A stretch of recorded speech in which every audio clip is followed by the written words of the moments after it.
રાજકોટમાં સમૂહ લગ્નના નામે છેતરપિંડીનો મામલે મોટા સમાચાર સામે આવ્યા છે, ત્યારે ચંદ્રસ છત્રોલા નામના મુખ્ય આરોપીના મિત્રને ઋષિવંશી સમાજે પકડ્યો છે અને હાર્દિક સિસાંગિયા નામના યુવકને પ્રદ્યુમન પોલીસ મથકમાં લાવવામાં આવ્યો છે। ત્યારે ઋષિવંશી સમાજના લોકોએ આરોપી ચંદ્રેશના મિત્ર હાર્દિક સિસાંગિયાને પ્રદ્યુમન નગર પોલીસ મથકે લાવ્યા હતા અને હાર્દિક સિસાંગિયા ચંદ્રેશનો નાનપણનો મિત્ર છે ને ઋષિ સમાજના લોકોએ હાર્દિક સિસાંગિયાની પૂછપરછ પણ કરી હતી। ત્યારે હવે તેને પ્રદ્યુમન નગર પોલીસ મથકે લાવવામાં આવ્યો છે।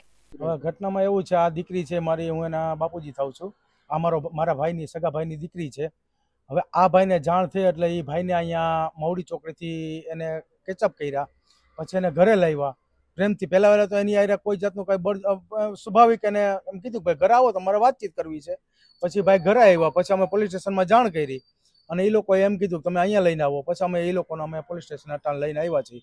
હવે જે ખાતાવાળા આગળ કાર્યવાહી બધી કરે છે। હું આજે મારી દીકરીનું તેડવું મેળવું હતું। આ ઋષિવંશી સમાજ દ્વારા જે સમૂહ લગ્ન હતા તેનું આજે તેડવું મેળવું હતું દીકરીનું। એટલે હું રાજકોટ આવતો તો એ ભાઈ મને રસ્તામાં થયા, હાર્દિકભાઈ સિસાંગિયા।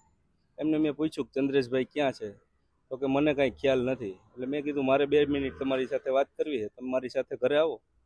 મારા બેન રહી એમની ઘરે બેઠા, અમે ચર્ચા કરી। એટલે એ ભાઈને બધી વાતચીત કરી ક્યાં છે, તો કે કાંઈ ખ્યાલ નથી। કે હું કેટલા ટાઈમથી તમને ઓળખો, તો કે 8 વર્ષ થયા।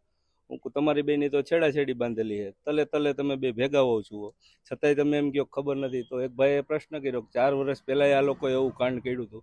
તો આ ભાઈ કે મને ખ્યાલ છે। તો 4 વર્ષથી 8 વર્ષથી આ ભાઈ એને ઓળખે છે, તો 4 વર્ષનો કેમ ખ્યાલ નથી આ ભાઈને? બરોબર છે।